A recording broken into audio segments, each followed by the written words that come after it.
Au cœur de la Transylvanie, entre les collines verdoyantes et les vallées brumeuses, se dresse le château de Bran, souvent appelé le château de Dracula.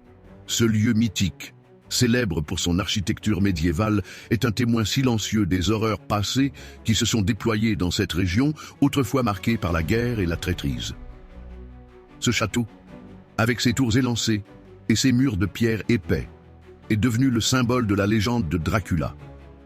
Mais l'histoire véritable qui l'entoure est bien plus complexe et troublante. La figure centrale de cette légende n'est autre que Vlad III, connu sous le nom de Vlad l'Empaleur ou Vlad Dracula.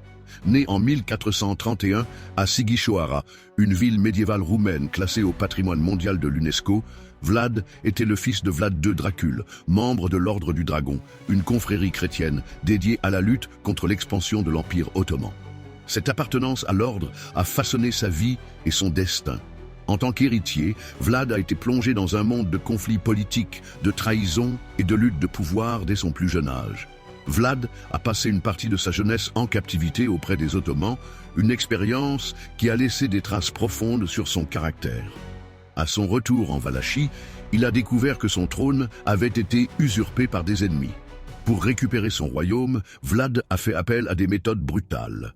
De 1456 à 1462, il a régné avec une main de fer, terrorisant ses adversaires par des actes de violence inouïs.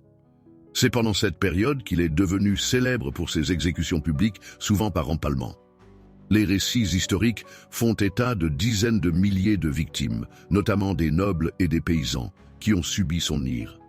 En 1460, lors d'une campagne contre les Ottomans, Vlad aurait fait empaler près de 20 000 prisonniers, exposant leurs corps sur des pieux le long des routes pour décourager l'ennemi.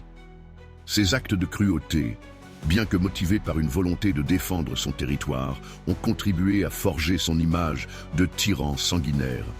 Le château de Bran, bien que souvent associé à la légende de Dracula, n'a pas été la résidence principale de Vlad. Cependant, il représente le climat de peur et de mystère qui régnait à l'époque. La Transylvanie, région stratégique entre l'Empire ottoman et l'Europe centrale, était le théâtre de conflits incessants. Et les châteaux qui y étaient établis servaient à la fois de refuge et de symbole de pouvoir. Dans cette terre où se mêlaient légende et réalité, les histoires de vampires et de revenants prenaient racine, nourries par les croyances populaires et les superstitions. Les massacres orchestrés par Vlad l'Empaleur ont laissé des cicatrices indélébiles dans l'histoire roumaine. En plus de ces exécutions, il était connu pour ses tactiques psychologiques, utilisant la terreur comme arme.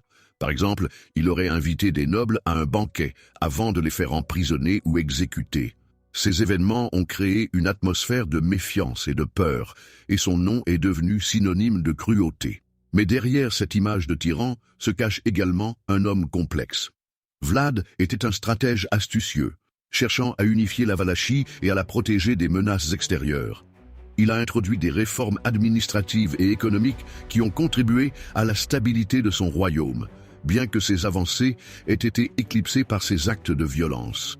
Dans sa quête de pouvoir, il a également fait appel à des alliés, formant des coalitions avec d'autres princes roumains pour contrer les forces ottomanes.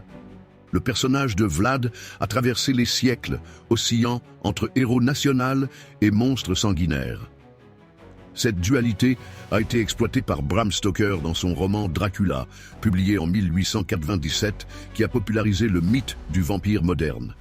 Stoker s'est inspiré de la figure historique de Vlad pour créer un personnage fascinant, mais il a aussi mélangé des éléments de folklore et de superstition pour donner vie à une légende intemporelle.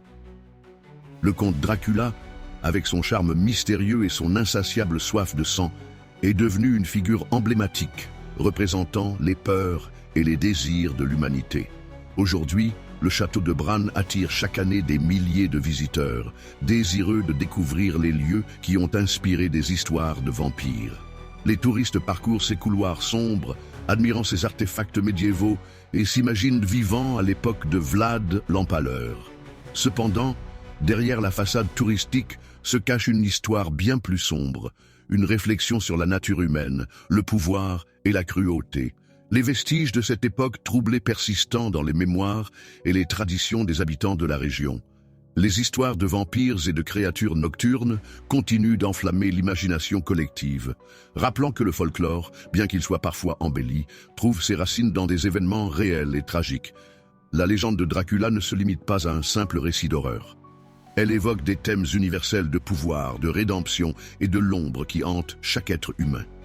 Alors que les siècles passent, l'histoire de Vlad l'Empaleur et de la légende de Dracula reste gravée dans l'esprit des gens. Le château de Bran, avec son ambiance gothique et son histoire tumultueuse, continue d'être un monument à la complexité de la nature humaine. Les murs de pierre portent les échos des cris de ceux qui ont souffert, et dans le vent qui souffle sur les collines, on peut presque entendre les murmures des âmes perdues, rappelant à chacun que même les légendes les plus terrifiantes ont des racines bien ancrées dans la réalité.